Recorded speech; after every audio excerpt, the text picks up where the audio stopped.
There's a Chinese national under arrest at the University of Michigan today for smuggling an agroweapon into the university.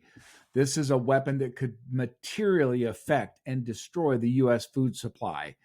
Was this the shot across the bow for World War III? Is this the type of warfare we can expect in the next century? I think so. I want to take a look at this and look at this more than the story of one spy, but I want to look across technology at the risks you and I face in the coming digital age.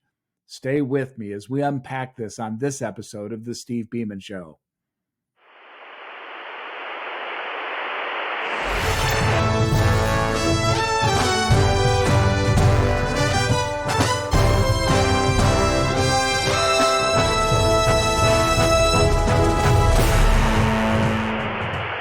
I want to talk with you today about digital power. I mean, we spend a lot of time talking on these shows about the good of blockchain, of AI, crypto, all these things that can materially improve our lives. That's all good. But there is a dark side to this, and it's a dark side that reared its ugly head in the last couple of days at the University of Michigan. The story's all over the place. You can read about it on your own. I posted it actually on my Facebook page, but it's frightening. It's a quick story about a Chinese spy, a member of the Chinese Communist Party, who smuggled in and was caught smuggling in an agroweapon. This is a fungus that can be put onto plants that destroys the plants and can dramatically hit the food supply. Well, we've talked about the ability to have, EMTs affect our electric grid. Well, what about our food supply? Is it at risk from a nefarious player? This shows that it is. And just as the virus of COVID-19 came in, this stuff's scary. And if you're not aware of it, I think you've got your head buried in the sand. We need to be looking at the potentiality of these weaponizations as the beginning of World War III. We need to fight back smartly and come up with ways that we can defend ourselves against everything from an EMP attack to a virus, to a bioweapon, an agroweapon, or whatever else is thrown our way. This is really serious stuff. So I'm looking forward to talking with you today about the dark side, really, of these technologies we speak so much about. It's for real. I want to start with AI. And we talked a little bit about the ability of AI to generate propaganda. With AI and the deep fakes it can do, it's going to be very difficult for you, me, or anybody else to know who actually said something. You've seen the videos of the NFL football players with the lip sync, the lip readers. You can make people say about anything, and you can make it look so real, folks won't know the difference between reality and fake. You're going to have a lot of common sense and a lot of deep diving on research to know if somebody really said something. This ability to falsely shape a narrative, we've seen it more and more, and governments play into this. It's now been shown that the U.S. government was in bed with social media trying to quelch discussions about COVID. I don't care where you stand politically. That's a fact. If the governments get involved with AI and using it to create false narratives, misinformation, and all the other nefarious things that come out, this is Joseph Goebbels' dreams. And for those of you who aren't old enough to remember, Joseph Goebbels was the head propagandist in the Nazi regime. And I will tell you, I'm going to digress here, this equivalency of anything in the United States to the Nazi Party is naive and dangerous. We're nothing like that. It's not even remotely close. But to use it as an example in things like propaganda, let it be a learning lesson to us from history. AI has the ability to be a propagandist's dream.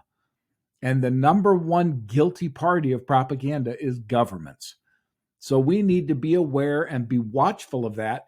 And we need to push and pressure our fourth estate, the national media, to once again handle its role to say, this is not true information we're getting. This is false information. Look how aggressively the media went after Richard Nixon in Watergate.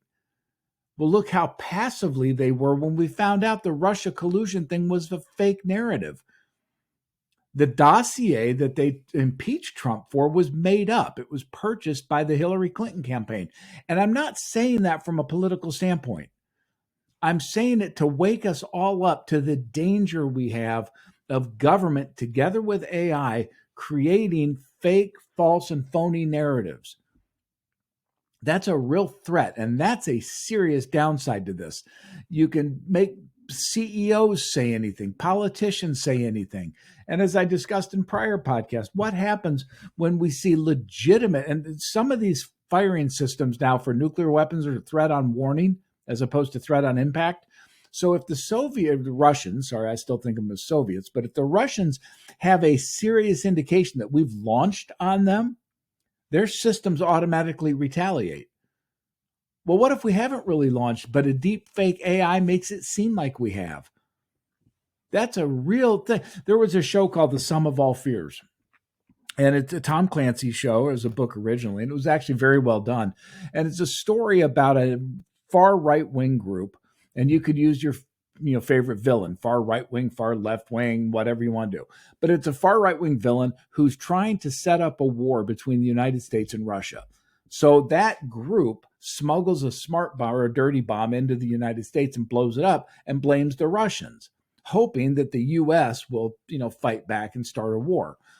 Well, the problem you have with the future of AI is that type of thing becomes a more real possibility. I mean, we can see these kinds of deep fakes together with physical actions. What would happen in a scenario like that where a nefarious country, and I keep using that word today, sorry about that, but when you look and say Iran or one of these North Koreas puts a dirty bomb into the U.S., into Los Angeles, blows it up, and then has all the deep fake AI to start blaming the Russians, with Putin coming out saying, we're glad this happened. I mean, this stuff is really a potential that we want to watch out for. How do we deal with it? How do we fight it? I'm not sure. But as we progress together, I'm certainly going to look for ideas with you on how we can know that things are deep fakes. Some of it's just common sense, but a lot of it's doing backup research to know that is that consistent with behaviors. And again, it's a real thing, but this algorithmic reinforcement, all this stuff that goes on, can set narratives from governments or big business, and I'm as afraid of one as the other. They can all come out and start to tell you things that just aren't true. Again, I'll use today's headline. This, Chinese spy smuggles in an agroweapon. Well, how do you know that's true? How do you know it was a Chinese spy? It wasn't an Armenian spy. How do you know that it was an agroweapon, not a bioweapon? How do you know it's at the University of Michigan, not the University of New Mexico? You have to learn to do your research to back it up. And I've backed that up enough to know that it's true. But it's that kind of thing. You and I have to be aware of the impact of AI potentially on the news that we get, which anymore isn't news, it's entertainment, as you well know. But we need to watch out for that and hope someday our news system comes back into play to cut through the junk without the political biases they have. Let me shift from AI to blockchain. And I'm a big blockchain fan. I think the use of smart contracts and the use of a really crypto-proof or cryptology-proof system is good.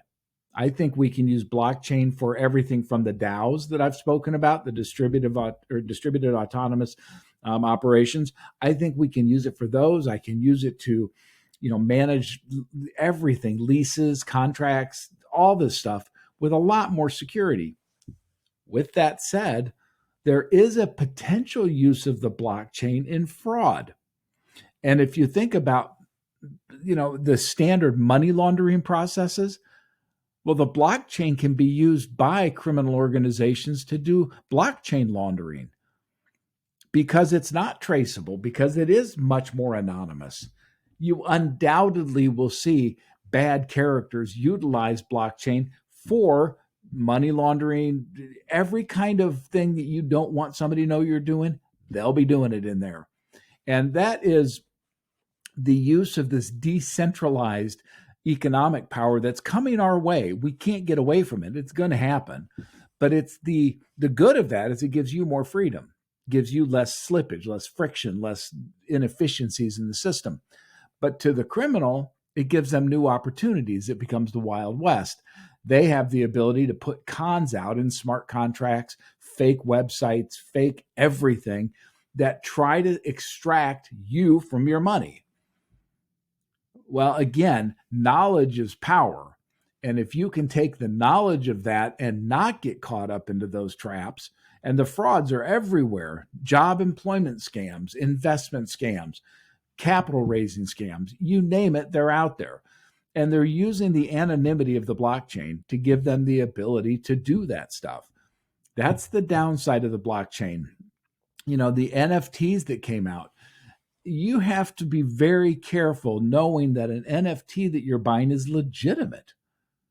What if it's just a duplicate, a digital copy of what you really wanted? What if it doesn't have the kind of perks and benefits that you thought it did? They were all just, phantoms. Well, that stuff's real. And the blockchain being used for the bad is as powerful as it being used for the good. So the way to get around it being used for the bad is for you to be empowered with the knowledge of how it works and how they're coming at you. Right now, one of the smartest things I think you can do, if you have gotten text or emails or, hits to your website or anything that talks about raising capital, giving you a loan, getting you a job, go on and just type into Google that name with scam next to it. There are scam detectors that will tell you this is likely a scam. I get all kinds of this stuff because I have my emails out in the public and all that. And my phone number is easy to remember. And the auto dialers just go through and do it. But it's fascinating to me how sophisticated the scammers are. You'd never dream they're a scam. They make banks look like real banks. They make investment capital look like real capital. They really are good. And they're far better than we think. So we become subject to being defrauded by them. It's important that you understand this. And I think, I get Q&A all the time at steve@stevebeeman.com. And I'm happy to answer questions. And I will be happy to look into a thing that you think might be fraudulent. You're now seeing groups come on that are law firms that will say, if you were defrauded by a cybercrime, we'll go after it for you. Most of them are legitimate, but there's a number of those that are phony. And what they'll do is they get you into it by saying, give us all the information you have, which you're probably disclosing more than you want to right there, but they'll say, give it.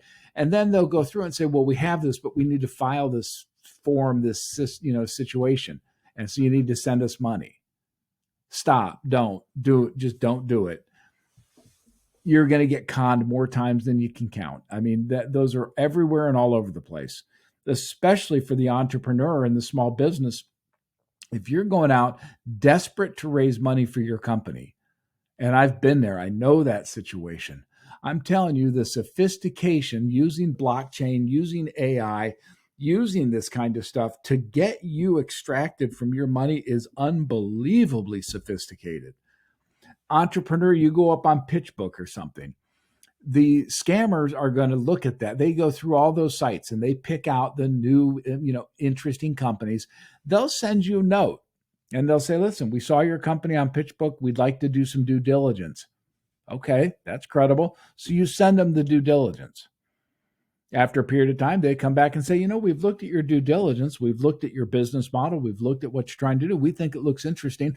We'd like to have a memorandum of understanding or a term sheet with you that says we'll put this money up. And that's where they've got you, because they start to hit you up for little bits of money here, little bits of money there, until it turns into big money. And that's the risk of the blockchain. That's the downside of it, because you do get the money laundering and criminal enterprises that use it for the bad. And all you can do is be aware of it, not get caught up in it. And again, there I speak to the entrepreneur especially. If you've had a situation where you think you're getting into one of those, your lawyers will look at it and say, we don't see any red flags here, because they're good. They don't show any. I urge you to write me at steve@stevebeeman.com. Let me look into it, because there are things you can do to determine if you're being conned. And as I have been conned, I wish I'd have known this before. So again, I urge you to look at it. But this idea of blockchain laundering is going to become more and more a thing because it's anonymous and it's safe. It's safe for the bad and for the good. So when you take AI and blockchain together, there's a lot of good that come out of that. But misused in the hands of bad people, bad can come out. And it's usually to extract you from your money. The third thing, and this is highlighted by today's events in Michigan, is bioengineering gone rogue. There's something called CRISPR, which is a new technology that modifies genetic code. Now, the good news of CRISPR is that it can modify genetic code to fight disease. I was talking this morning. We are not, I don't think, more than 100 years away, probably, but from having a genetic solution to cancer. Take that as a possibility. Where 100 years from now, they look back and say, how did you ever have that? We have a gene that deals with that. Well, CRISPR and the like genetic technologies give us the ability to start going down those very good paths. Very good. But what about the other side? What about the ability to genetically modify agriculture or viruses to come at the human condition and create, again, a World War III in the technology space? I don't think we're going to have a world war like we've thought of them. Who wins from nuclear war? No one. I don't see a scenario in which somebody voluntarily launches. Right now we have the thing going on in Ukraine. There's no way Russia's going to launch nuclear because then we will and they will. And it gets ugly and everybody loses and everybody knows it. The reason that Israel won't use its nukes is because they know everybody loses. Now, you've got rogue regimes like Iran, and if they get nukes, are they nutty enough to use them? I hope not, but they might be. But the major powers of China, the U.S., we're not going to use our nukes. But if you want to weaken the other country, you go in with infrastructure technologies that shut down their grid or make it less efficient so they don't even know it's happening. You go in with bioweapons. You go in with agroweapons. You go into those countries with these other technologies that directly affect their food supply, their way of life, their everything. When we talk about trade war today, it's a different game. Trade wars used to be about money and currency manipulation. Now, the trade war can get into bioweapons and agroweapons and people that say, we're going to retaliate like this. This thing in Michigan is real, by the way. And again, this isn't political. I don't care if you're the most liberal Democrat or the most conservative Republican or the most libertarian in the middle. You ought to be looking at this going, oh my God, that's frightening. This person is a member of the Chinese Communist Party who is at the University of Michigan and was caught smuggling in a virus or a agroweapon. It's a fungus that you can put on crops and it grows exponentially. There's no cure for it. There's no solution to it. We don't have a fight against it. The fact that they even brought it in must frighten you. Now, they're going to, of course, say, well, we wanted to study it. We brought it in to study it. Malarkey. They brought it in to use it as a weapon. I mean, this is scary. And if you thought COVID was scary, wait until they go with the food supply. Now, you say, well, what's in it? What's in the interest to do that? I will tell you, the world is not a nice place. China is not our friend. Now, they don't necessarily have to be our enemy, but they're not our friend. China is out for China. They want China to be the major power of the 21st century. Well, how do they do that? They've got their own problems. They have a demographic problem because of the one-child policy. They've got a real estate bubble that is gargantuan. They've got a currency problem and a growth problem because of that real estate thing. So how do they compete with the U.S.? Well, if the U.S. is prospering and, coming back strongly and becoming a more dominant economic power in the 21st century, they can fight it by taking down our food supply. Now, they, of course, if they successfully do it, will be able to say, we didn't know anything about it. It's just bad luck. If you still think COVID was just bad luck, you haven't followed the actual release documents that have come out. That was a bioweapon, whether it was intentionally released or not, and you could argue that up and down. But we were creating bioweapons. They may not call them that, but that's what they are. This was an agroweapon, crystal clear. And the fact that they are, know about it, and if we let this go, it's frightening. Up in the city of St. Paul, there's a Chinese police station. Again, I'm not saying China is necessarily the enemy, but they're certainly not a friend of freedom and a friend of liberty. And this latest stunt in Michigan proves the point. You need to be aware of that. You need to be looking out for this, saying, you know what, I've never really cared about it, but this time I do. And you say, well, what can I do about it? All you can do about it is try to be open minded, especially to the political class who might be wanting to deal with it. I know we have this split in the country today. If I'm Republican, I'm Democrat, I'm pro Trump, I'm anti Trump, and we never talk to each other because of that. I hope on something like this, we can bypass that kind of toxic politics and talk about stuff. We're all in that one together. If the Chinese or the Iranians or the Koreans or anybody else puts in an agroweapon like that that pollutes our food supply or our water supply, that's a real problem for you and me. And I don't care whose political party you're on, that's for all of us. So I want you to be aware of it. And I guess I brought it up because I think it's real. This bioengineering going rogue is for real. I mean, they can create all kinds of things with the gene sequence that are good, but they can also do it for their bad. And when you look at the intersection of cyber warfare with bio warfare and agro warfare, the playing field for World War III changes dramatically.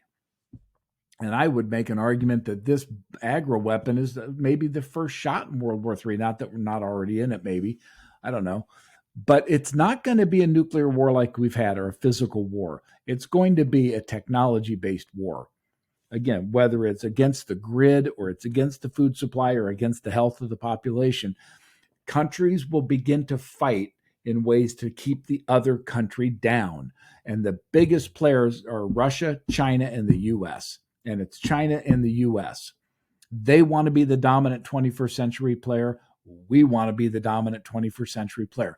And you can argue and say, well, why do we want it? That's wrong. That's just this typical, pro-American colonialization tyranny. The reason we want it is for the Americans' lifestyle.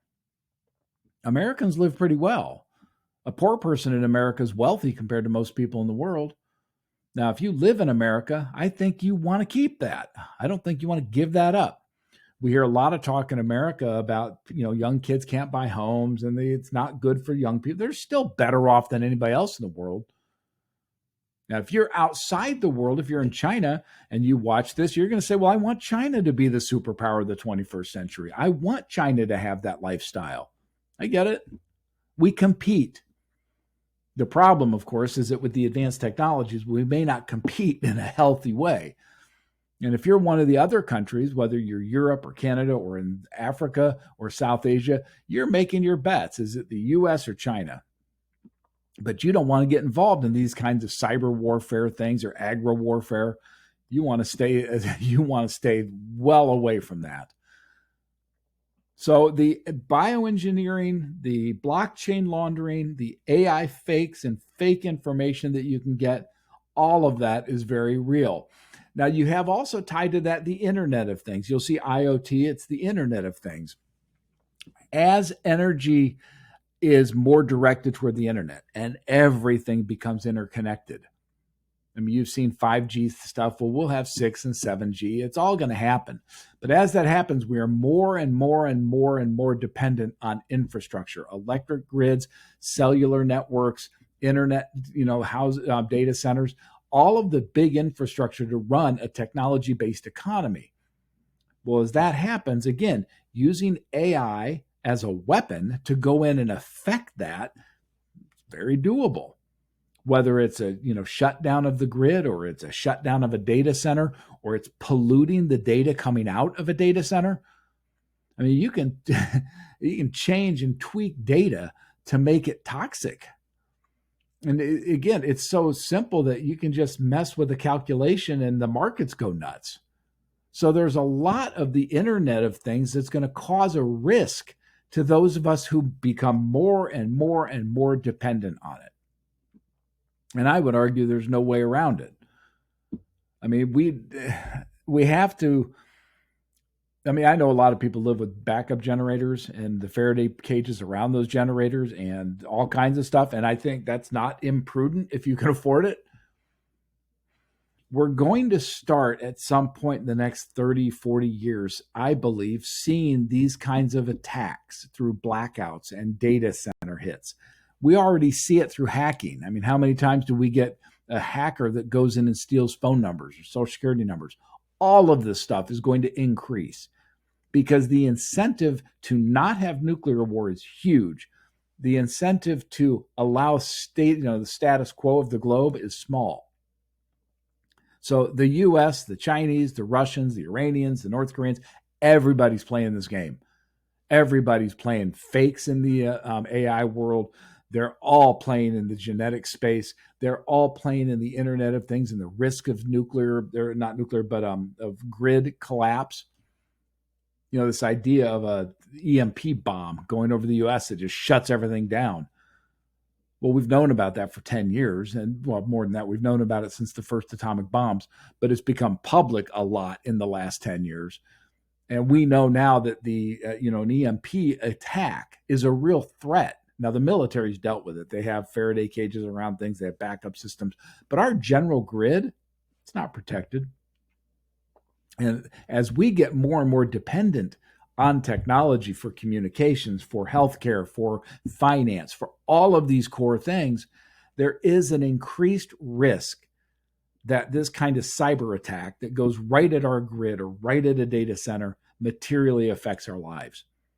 And again, I go back, this thing in Michigan is a shot across the bow. It should be to you. You need to be looking at that going, wait a minute, you're telling me the Communist Chinese Party flew into the United States an agroweapon, known agroweapon that the Defense Department has said is a weapon?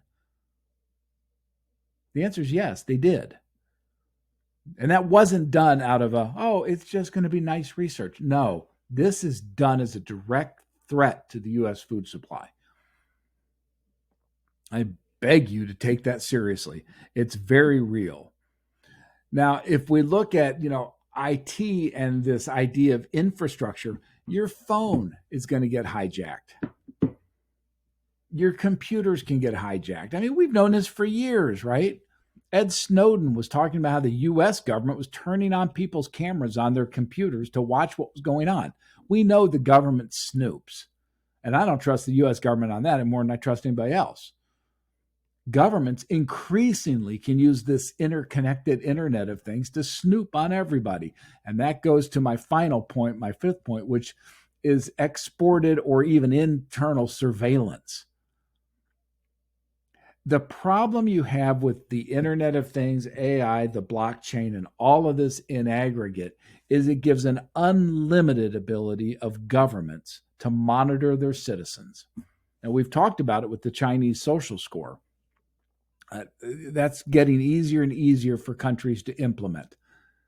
I mean, it's just ridiculous how the observations and the surveillance of the American people and the Western European people and everybody is growing. The fact that everywhere you go with your phone, they know where you are because it can ping from the towers. I feel sorry for people who go out and commit crimes because if you take a phone with you, you're busted. But the point is on the surveillance thing, and I know people, especially in the United States, you hear a lot of people say, well, if I'm not doing anything wrong, why do I care? Well, there was a study, and I read this 20, 30 years ago, and it was looking at Americans and their violations of laws. And the whole point of it was if you go out and interact during the day, if you drive your car, if you do this, if you break a law, you may not even know the law existed, but you probably did because there's so many laws on the books. Well, what happens in a world where every time you break the law, it piles up into a social score? And now, because they're watching everything you do, you end up with a reduced social score. You say, well, I'm not worried about that until they tie it to the value of your money. I post stuff publicly. Most of it's relatively middle of the road. I don't get super radical on stuff. Some of you may think I do, but I don't. I'm not anti-government. I'm anti-big government. I'm not, violently anti-Chinese. I think they've got their own agenda. I'm not in those fringe groups. However, the stuff I've posted could be interpreted by AI to be anti-government, to be anti-democratic, to be anti-this, anti-that, anti-this or that. It's not a far-fetched for the government to say, I don't like what you're saying. Your value of your money is declined or limited. I think we're headed toward that. It's only a matter of time before an electronic currency is released by the Federal Reserve of the United States. They have to do it. They will. Programmable currencies give programmable value control. So if I'm out publicly talking about this stuff, the value of my digital dollar may buy less than the value of your digital dollar if you're not saying anything online. That's frightening, but it's real and it's here. This isn't science fiction. Again, they're doing it in China. You think that's not far from Europe or the United States? The surveillance methods here are every bit as good if we want to use them. Right now, I'm speaking to you on a public platform. This will go out on TikTok, YouTube, Instagram, X, or all of this stuff. It goes out. Do I think, and I'm naive enough to know that the government monitors aren't scanning this? You think the National Security Agency doesn't scan everything said in these public forums? I think the ability of surveillance to use blockchain and AI nefariously is real. And you need to be aware of it. I can't give you solutions directly because I look at this stuff and I say, how do I stop that affecting me? And I don't know the answer yet, but I spend a lot of time thinking about it and researching it. If I come up with solutions on how you protect, I can tell you how you protect yourself from fraud in many, many cases because I've seen it. But when it talks about surveillance, I'm one of those people who's almost just accepted it. I don't know what to do about it. You can put a little piece of tape over your camera on your computer. Okay, what about your phone? They listen to you because that's for advertising. That's not a very big jump from that into government surveillance. So I worry about it. I mean, the whole Belt and Road Initiative by China opens up massive surveillance around the globe. And we know China uses it. This isn't anti-China. I'm just talking about reality. You can make your own decision if you think it's good or bad. I have personal opinions on that. But the facts are the facts. And China is putting their surveillance systems all around the world. Now, if you're a Chinese national who's emigrated to the United States, I doubt very much you want Chinese monitors coming after you. It's just my opinion. Similarly, if the U.S. did that, I don't think your U.S. citizen who emigrates to Europe wants the U.S. tracking you. I think we need to get back to understanding liberty and what that really means and make sure that you and I, as we look to govern AI and blockchain and machine learning and robotics, we instill into these systems the notion of liberty, individual liberty. Now, in our country, we've lost a lot of that. People have willingly given up liberty for security. And that could be income security, social security, whatever it might be. We've given up our liberty in return for government's guarantees and promises. I don't think government can guarantee anything, but their promises of taking care of this problem. I don't think it's worked. We'll talk someday, well, not someday, we'll talk all the time more and more about Social Security, Medicare, Medicaid, and how that's literally bankrupting the United States. Medicaid, oh my gosh, what it's doing to the states.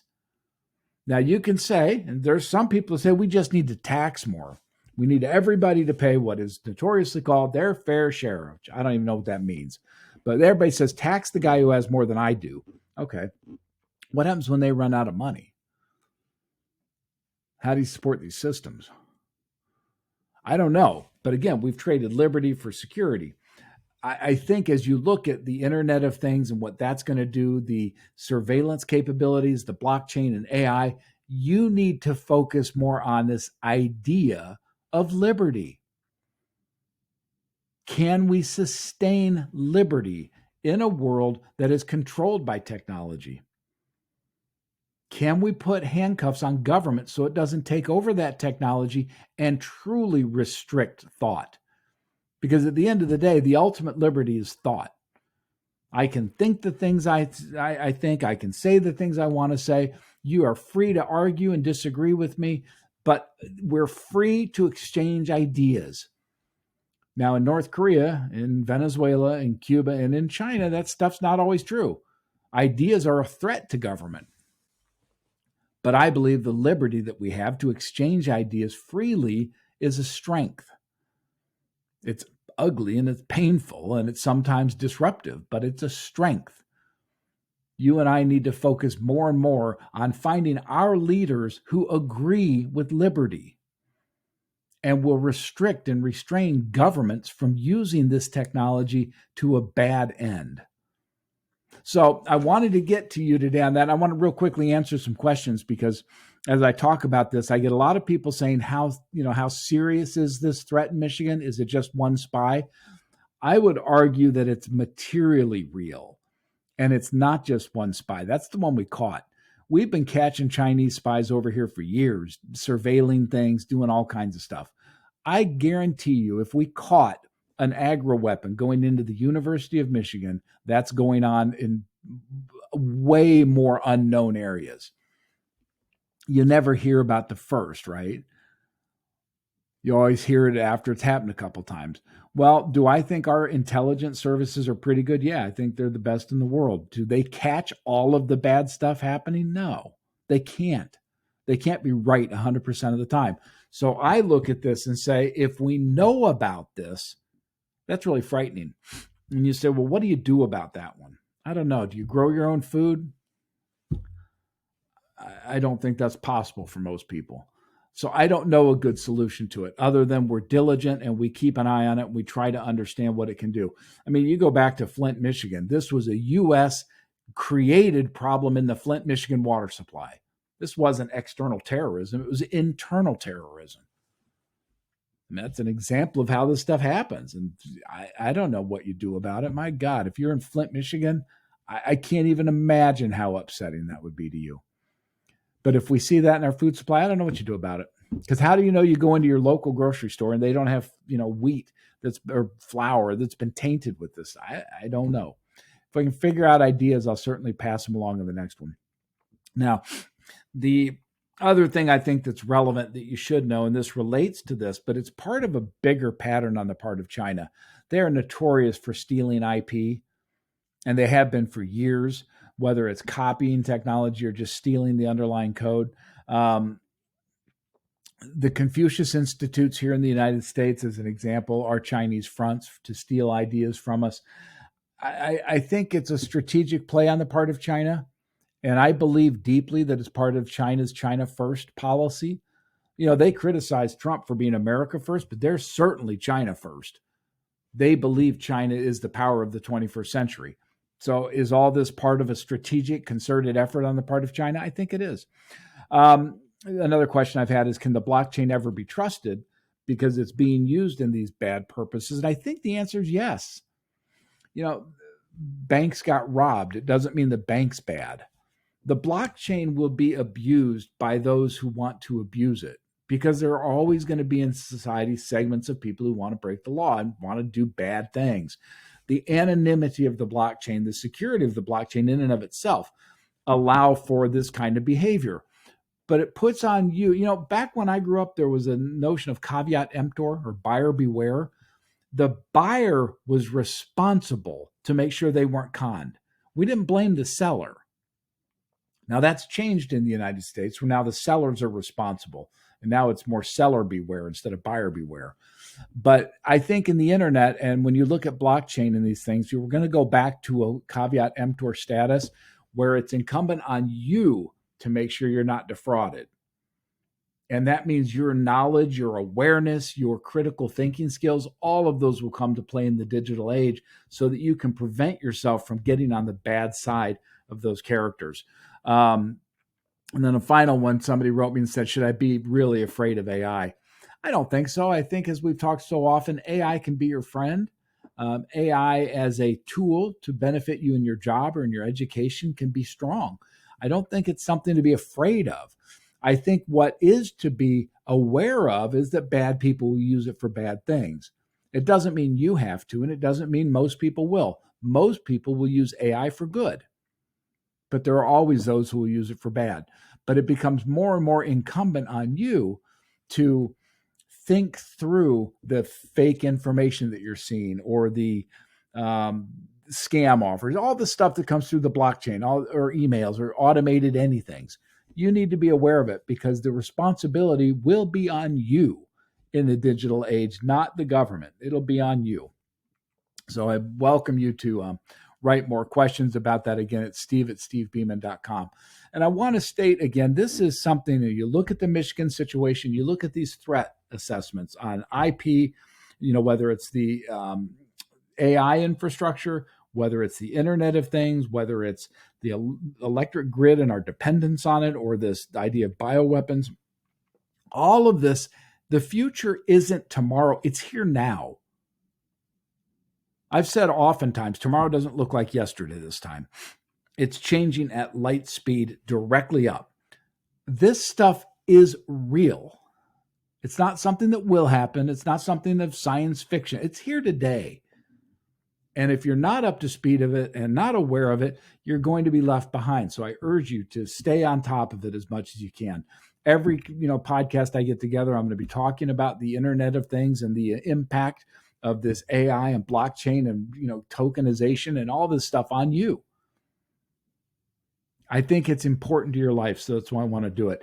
And let's remember, the same tech that can set you free can also trap you. That's true of most things, right? A set of handcuffs used on a criminal is a good thing. Used by the criminal to victimize someone is a bad thing. Handcuffs are neither good nor bad. They just are. Technology is like that. It's neither good nor bad. It's how it's used. And you have the power on how you use it. So use it for good, and it will be there. So as a citizen, stay awake, stay, aware of this stuff. And tomorrow, I'm going to go deeper, and I'm going to try to do some research on what real defenses against this stuff look like. So your finances, your privacy, your freedom are all at stake. And until tomorrow, I say, stay strong, stay sovereign, and stay free. I'm Steve Beeman, and thanks for watching.